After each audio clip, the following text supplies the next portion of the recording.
They've grown tired of trying to achieve and go after the things and make the money and get the career. And they've found that those things are very empty. And despite their pursuit of those things, there's still something missing. So at the end of the day, people say to themselves, I've achieved all of this stuff, but I'm not whole. There's still something else out there that is a piece of that puzzle. And I know it's out there. I feel it. My goal is to find it, and so we search. And the funny thing of it is that was part of what mystics, modern mystics, how it came into being, was my own search for that piece of me that was missing.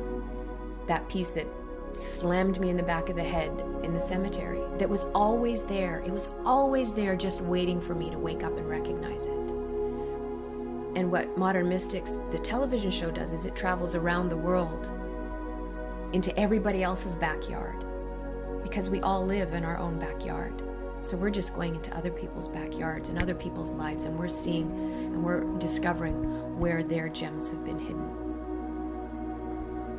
And if somebody can watch one of our programs and see and relate to somebody's story and absorb it as their own and receive permission to examine that part of themselves, that gives them permission to open the door. And it takes the fear away. And that's really what we want to achieve.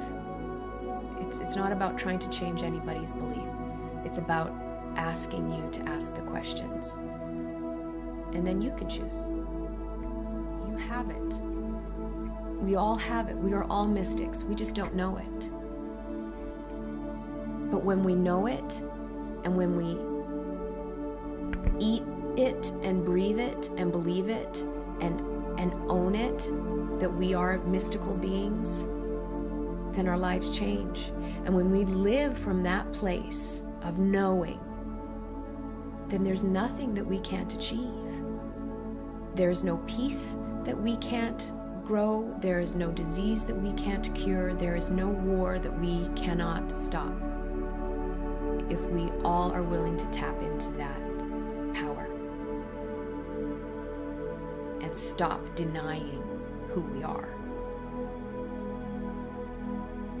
The world already is a peaceful and beautiful place.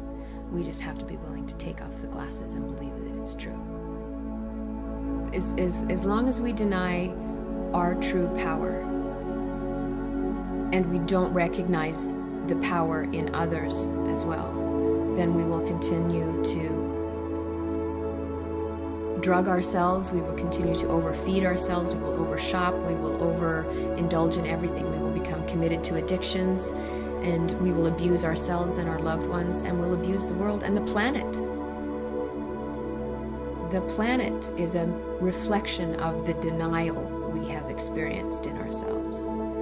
And I heard a wonderful quote that said, anybody who is at war with himself will never achieve their destiny.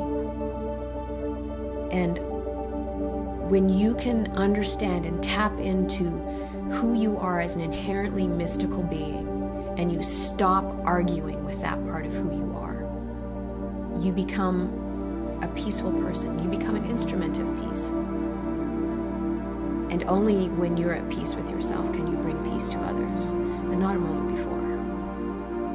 And that's what the mystics that we've spoken to all around the world have said. The message is the same over and over and over again. Whether it's the shepherds in Africa who communicate telepathically, or the shaman in the Amazon who has vision quests and heals people by touching them, or whether it's the gifted new breed of children that are appearing on the planet called the indigos and the crystal children, who have the most beautiful perspective of the world, or whether it's the string theory physicists who are explaining dimensions, that this isn't all there is.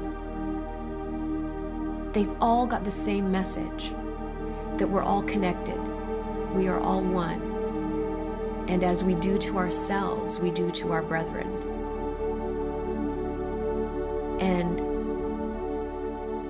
when you can feel the energy of these sacred and mystical people, and you can adapt it and make it your own, then you become an instrument of change and an instrument of peace and healing.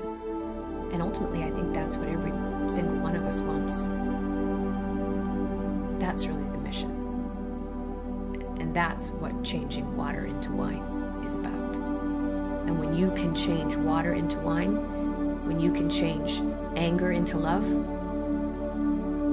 war into peace, bitterness into forgiveness, then you're a mystic. That's what makes you mystical. And that's what we want to do with this program.